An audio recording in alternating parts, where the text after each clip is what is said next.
마가복음, 네, 하나님 말씀은 마가복음 4장 36절부터 41절까지입니다.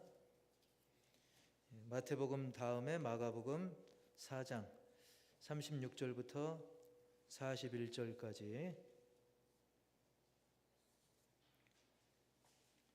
신약성경 59페이지 한 절씩 교독하고 마지막 절 같이 읽습니다. 마가복음 4장 36절부터 41절까지.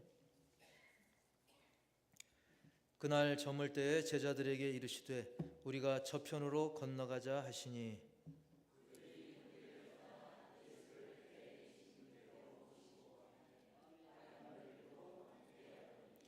큰 광풍이 일어나며 물결이 배에 부딪혀 들어와 배에 가득하게 되었더라.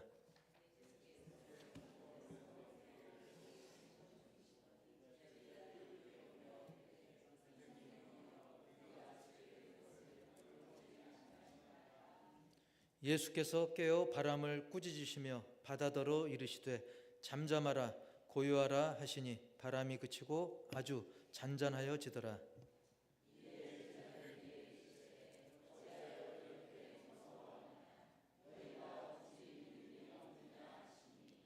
그들이 심히 두려워하여 서로 말하되 그가 누구이기에 바람과 바다도 순종하는가 하였더라. 아멘. 제목 다 같이 시작. 무서워하느냐 라는 제목인데 여러분 무섭습니까? 아무도 아멘 안 하는 거 보니까 우리 오늘 함께 예배하는 분들은 예수님의 이름으로 능히 무서움 두려움을 이겨낼 줄 믿습니다. 그 전환점과 이제 반환점이란 말이 있는데 두 개를 간혹 이제 헷갈려 할 수 있는데 그 차이가 뭐냐면 일단 반환점은 말 그대로 딱 절반, 즉 달리기 할 때 딱 중간 지점이죠. 그래서 달리기 할 때도 거기까지 가서 마라톤 같은 거 할 때 딱 거기서 돌아오면 됩니다. 딱 간 만큼 딱 중간 지점이죠. 그럼 우리 인생의 반환점은 어디일까? 라고 물어본다면 사실 모릅니다. 그 사람이 생을 완전히 마쳐야만 알 수 있어요. 왜냐하면 우리의 생이 얼만큼 남았는지 모르거든요. 뭐 대충 한 80쯤 사니까 40이겠지. 근데 그 사람이 90을 살지 아니면 뭐 70을 살지 몇을 살지 모르는 거예요. 내일 일을 모르기 때문에 정확한 반환점은 모릅니다. 하지만 우리가 인생의 전환점은 누구나 알 수 있어요. 왜냐하면 우리가 살면서 뭔가 내 인생의 그 방향이 바뀌게 되는 중요한 계기, 그 계기가 되는 그 시점이 바로 전환점이기 때문인 것이죠. 우리 그 교단에 그 신성정 목사님이라고 계시는데 전에 여기 가까운 쌍학교에 간증도 오신 적이 있었는데 그 신성정 목사님은 이제 충현교회 담임도 하셨고 또 신학대 교수로서 책을 70권 이상 내시고 굉장히 왕성한 활동을 예전에 하셨었어요. 그런데 어느 기간 동안 활동이 굉장히 뜸해졌습니다. 그러자 이 교계 기자들이 도대체 그 신성정 목사님 뭐 하시나 해서 수소문을 해가지고 이제 취재를 해보니까 당시 그래도 연세가 제법 있으셨거든요. 75세 그 나이신데도 환경이 아주 열악한 인도라든지 캄보디아라든지 거기 선교 활동을 하고 계신 거예요. 그리고 선교를 선교 영역을 더 넓히기 위해서 커피 바리스타 자격증까지 따가지고 그걸 선교의 도구로 활용하면서 굉장히 활동적인 삶을 사셨는데 그 전과는 좀 다른 그런 그 방향으로 그렇게 사역을 하셨거든요. 그래서 기자들이 이유를 물어봤습니다. 목사님 왜 이렇게 방향이 좀 바뀌셨습니까? 그러자 그 계기를 알려줍니다. 즉 중요한 그 전환점이 있었다는 건데 바로 그 신 목사님의 장모 되시는 분이 이제 사위가 되는 이 신 목사님에게 그렇게 물어봤다고 합니다. 여보게 정말 천국이 있을까? 그리고 혹시 내가 죽으면 내가 천국에 갈 수 있을까? 라고 장모님이 물어본 거죠. 그때 당연히 목사님이니까 그럼 있죠 가죠 하면서도 왠지 내가 그동안 이 천국과 지옥에 대해서 수없이 설교도 하고 또 신학대학에서도 계속 가르쳐 왔음에도 불구하고 그 질문을 받고 답을 하는 그 순간 왠지 마음이 답답해지면서 장모님은 그만두고 정작 목사님인 자기 자신도 지금 갑자기 내가 부름을 받는다면 과연 갈 수 있나? 라는 그런 확신이 떨어진 모습을 보고 굉장히 충격을 받은 거죠. 그래서 그때 결단하고 이제 금식기도까지 하면서 이제 자기가 그동안 쥐고 있었던 모든 고집과 모든 뭐 경력 이런 거 다 내려놓고 70이 넘은 그런 나이에도 이제 선교지를 가서 봉사도 하고 또 새롭게 배워야 될 거 배우고 그렇게 인생의 말년을 선교 중심의 삶을 살게 되었던 것이죠. 그 목사님께는 그때가 인생의 중요한 전환점이 되었던 것입니다. 이것은 그 목사님뿐만 아니라 저와 여러분 모두가 인생 살면서 중요한 전환점이 모두가 있는 것을 분명히 믿습니다. 물론 최고의 전환점은 누가 뭐래도 뭐니 해도 우리가 이 세상에서 그냥 이렇게 저렇게 어떤 육적 차원의 삶을 살다가 예수님 믿고 하나님의 자녀로 살게 된 것, 그게 최고의 전환점인 것을 믿습니다. 그러나 전환점은 그걸로 끝이 아닙니다.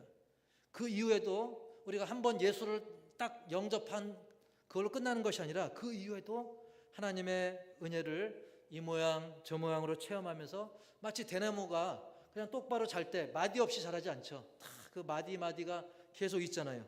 그처럼 우리는 살면서 하나님 은혜를 더 많이 받고 내가 더 폭이 넓어지고 또 속이 깊어지고 신앙적으로 그렇다는 거죠. 그런 전환점을 우리가 살면서 많이 맞이할 수 있다는 사실입니다. 그래서 우리는 그런 영적인 전환점을 통해서 예수님을 점점 닮아가고 은혜는 점점 더 깊어지고 풍성해져 가는 것입니다. 물론 반대로 부정적인 전환점도 있을 수 있어요.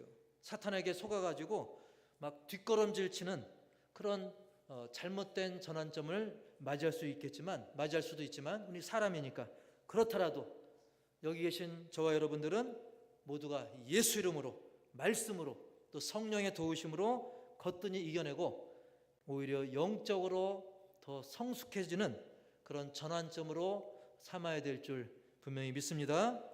아무쪼록 여러분 모두가 역전승리의 주인공이 다 되시기를 주님의 이름으로 축복합니다. 그래서 오늘 이 시간, 지금 이 시간 선포되는 말씀이 그런 좋은 전환점이 되기를 축복합니다. 오늘 말씀의 그 상황을 보면 예수님께서는 제자들과 더불어서 많은 무리들에게 이 천국 복음의 진리를 전하셨습니다. 굉장히 막 열심히 온 마음과 뜻을 다해서 증거하시고 나서 이제 배를 타고 이동을 하게 됩니다. 그때 또 따르는 다른 배들도 있었는데요. 근데 갑자기 큰 광풍이 일었다라고 성경에 말씀하고 있어요. 큰 광풍, 크고 이 광풍이라는 것은 폭풍과 거센 바람이 그래서 파도가 막 일어가지고 배를 정말 뒤집을 정도의 그런 강력한 그리고 배에 물이 가득 찰 정도의 그런 강력한 그 바람이기 때문에 큰 광풍이라고 이제 표현을 하고 있는데요. 그래서 그 어찌나 셌는지 그 물결이 배에 부딪히고 막 그 물이 배로 들어오게 됩니다. 그 배에 물이 가득할 정도가 되었습니다. 그야말로 이제 사망의 공포가 엄습해오는 그런 순간이었죠. 우리가 그림만 봐도 뭐 위태위태한데 우리가 실제로 그런 현장에 있다고 한다면 우리가 배를 타고 여행을 한다면 꼭 물이 막 그렇게 많이 들어오지 않고 막 세게 불고 휘청만 돼도 우리가 무섭지 않습니까? 근데 막 물이 들어올 정도로 물이 가득할 정도로 위기 상황에 처한 거예요. 근데 그때 예수님께서는 뭘 하고 계셨을까요?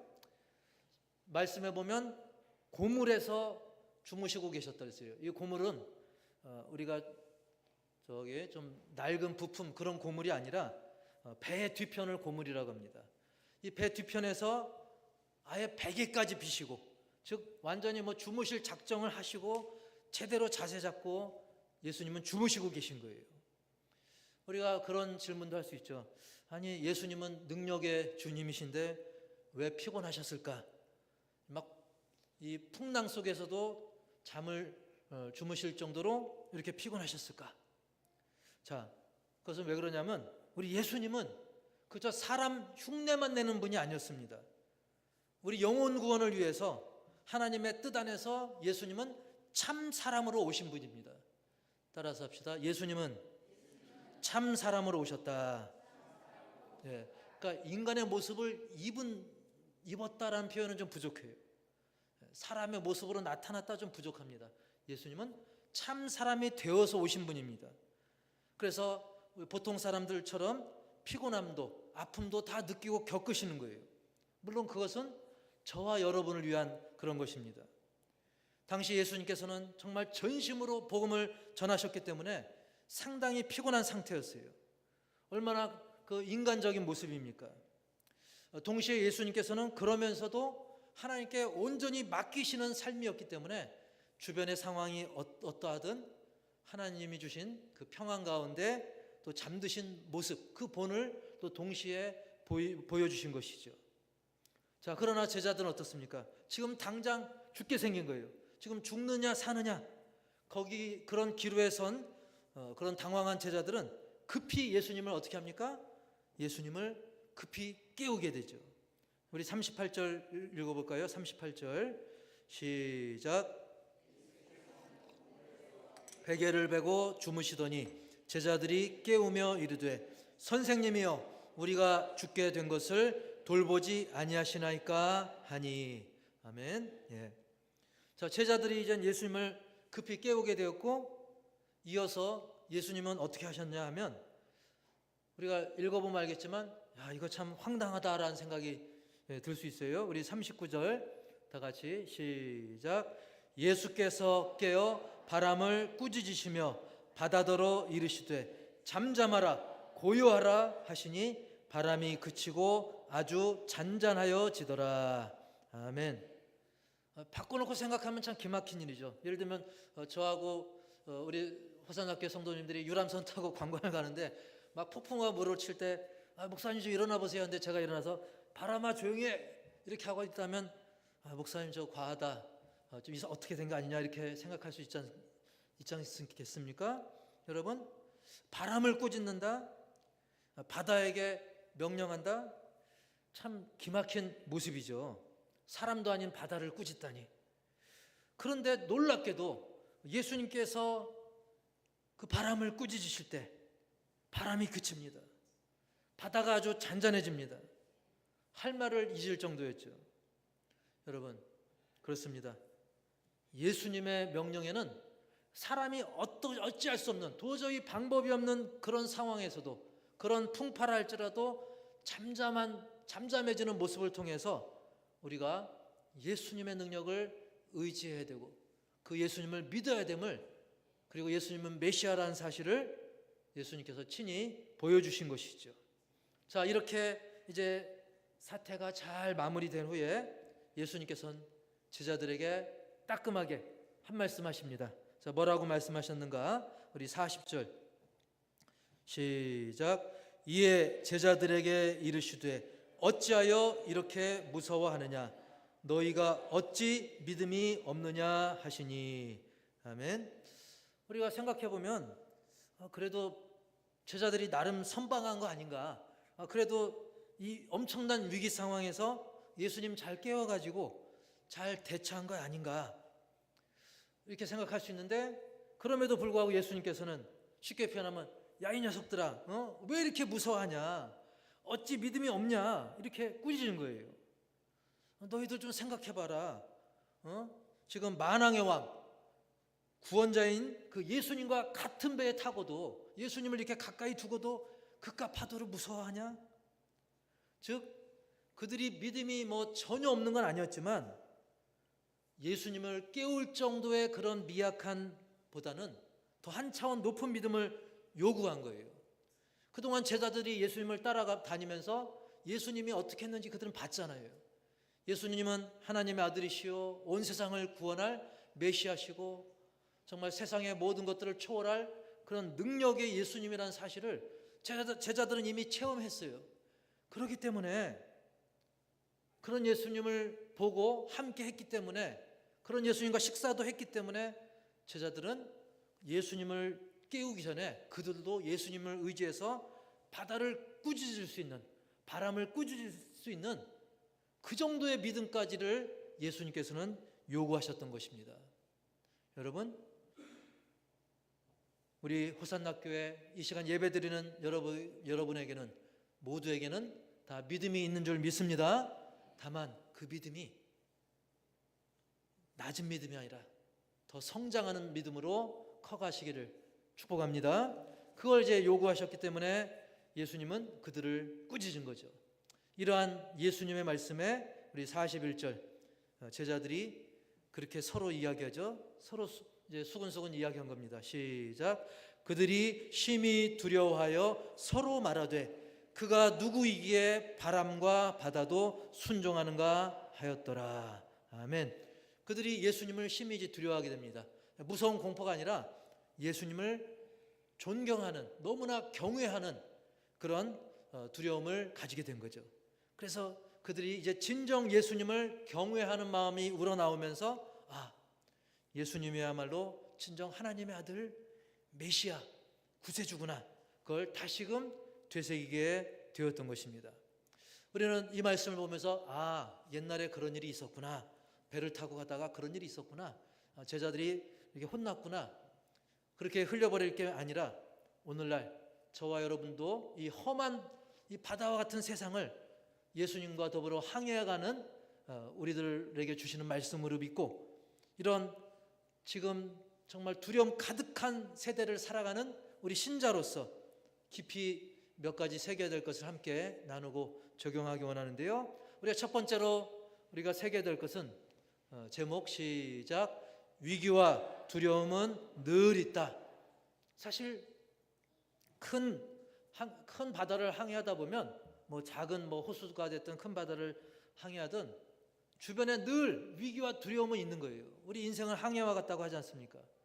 근데 제가 굳이 이렇게 설명 안 해도 지금 세상 돌아가는 걸 보시면, 우리 대한민국과 또 전 세계를 보면 정말 우리가 일일이 살피지 않아서 그렇지 별별 일들이 다 일어나고 있습니다.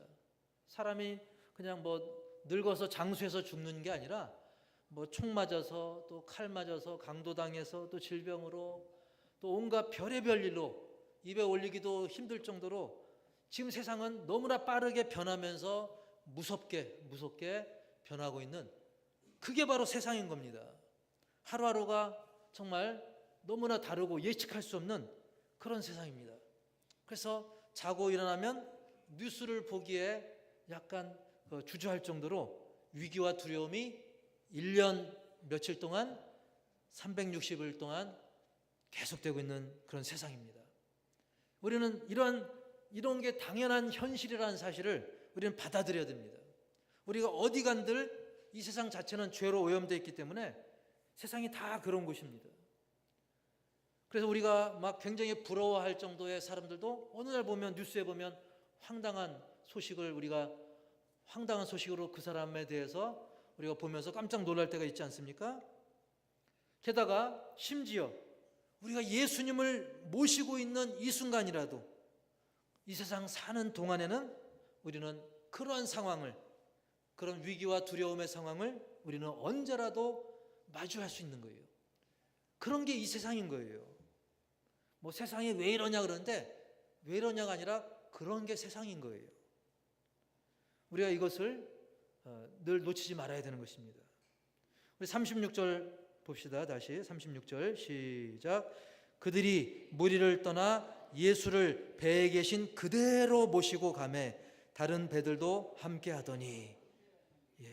여러분, 그들이 무리를 떠나서 예수님을 배에 계신 그대로 갔습니다. 즉 예수님이 배에서 말씀을 전하셨는데 그대로 이제 배를 타고 이제 이동을 하게 된 거예요. 그리고 다른 배들도 그 예수님의 배를 타신 배를 따르는 상황이었어요. 이렇게 예수님이 제자들과 함께 계셨고, 심지어 따르는 그 배를 따라오는 다른 배들도 있었음에도 불구하고 사망의 위협이 제자들을 덮친 거예요. 즉 우리가 예수님을 영접하고 예수님을 모셨고 교회 열심히 다닌다고 해서 삶의 모든 위기와 이 험한 세상이 다 정리가 돼버린다? 그건 아니라는 것입니다. 만약에 우리가 예수님을 믿는 즉시 정말 세상이 갑자기 다 평화로워지고 모든 위기가 다 끝난다고 한다면 세상에 예수님 안 믿을 사람은 없을 겁니다.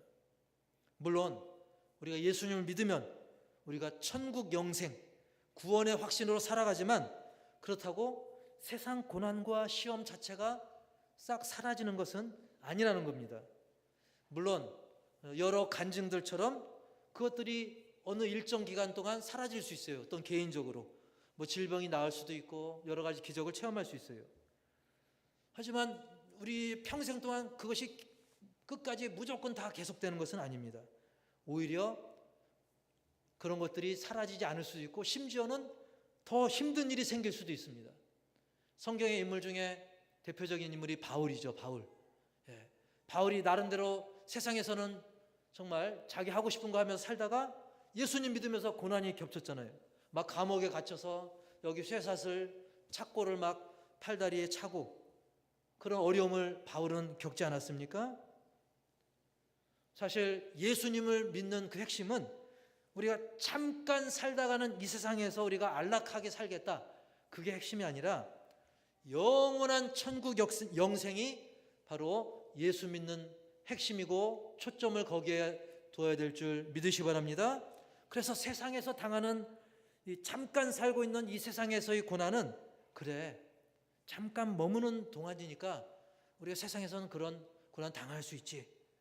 그래서 우리는 기도하면서 그 고난을 우리가 이겨내는 거예요. 고난의 파도를 타고 때로는 고난의 파도를 향해 예수 이름으로 선포할 수 있는 것입니다.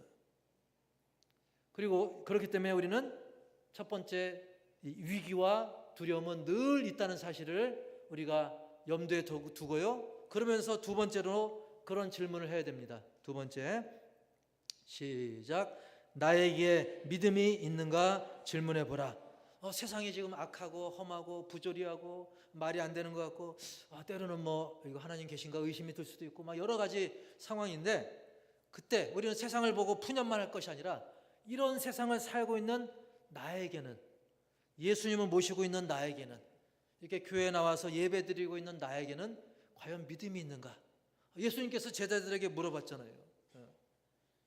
너희가 어찌 믿음이 없느냐라고 물어보셨는데 그 질문을 나에게도 해보라는 것이죠. 우리 40절 이 질문을 나에게 해보시기 바랍니다. 시작. 이에 제자들에게 이르시되 어찌하여 이렇게 무서워하느냐? 너희가 어찌 믿음이 없느냐 하시니. 아멘. 어찌하여 이렇게 무서워하느냐? 우리가 세상 살아가면서 아직도 두려워하고 무서움에 떨고 있지 않은가? 나에게 믿음이 있는가? 나에게 믿음이 없는가?